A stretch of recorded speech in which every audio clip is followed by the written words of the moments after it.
Hey guys, welcome to day 4. ఈరోజు అయితే నా ఓవరాల్ స్టెప్స్ వచ్చేసి 5800 ప్లస్ ఉన్నాయి. సో నార్మల్గా నేను కొంత ఎక్స్ట్రా అయితే వాచ్ తీసుకెళ్ళలేదు ఈరోజు, సో ట్రాక్ చేయలేదు. బట్ మోస్ట్లీ 9000 లేదా నియర్ టు 10,000 స్టెప్స్ కౌంట్ చేసే ఉంటాను నేను. ట్రాక్ అయితే చేయలేదు, వాచ్ తీసుకెళ్ళలేదు కాబట్టి. కానీ అదొక ఎక్స్క్యూజ్ లాగో అయితే నేను వదిలేయాలనుకోవట్లేదు. సో మిగిలిన ఈ 4000 ఏవైతే స్టెప్స్ ఉన్నాయో అవి అప్కమింగ్ డేస్లో ఈ వీక్లోనే నేను కంపెన్సేట్ చేసేస్తాను. సో ఇది నిన్నటి డీటెయిల్స్ కాబట్టి 4th జూన్ మీరు చూసుకోవచ్చు. నేనైతే 5th June 6th 7th June కల్లా ఈ ఎక్స్ట్రా 4000 స్టెప్స్ అయితే ఉన్నాయో అవి నేను కంప్లీట్ చేసి ట్రాక్ చేసి రికార్డ్ పెట్టుకుంటాను.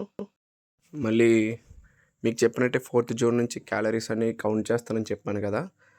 యాక్చువల్లీ క్యాలరీస్ నేను ఫస్ట్ నుంచి కౌంట్ చేస్తున్నాను. జూన్ 1 నుంచి డే 1 నుంచి కూడా కౌంట్ చేస్తాను.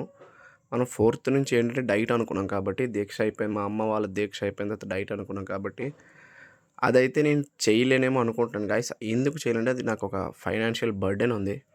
సో ఫైనాన్షియల్ బర్డెన్ వల్ల నేను చేయలేను. బట్ క్యాలరీ డెఫిసిట్లో అనేది ఉందాం. ప్రోటీన్ గోల్ రీచ్ అవ్వలేము, క్యాలరీ డెఫిసిట్లో ఉందాం. ఎక్సర్సైజ్ 10,000 స్టెప్స్ చేద్దాం, 500 క్యాలరీస్ బర్న్ చేద్దాం. ఓకేనా గైస్, బాయ్.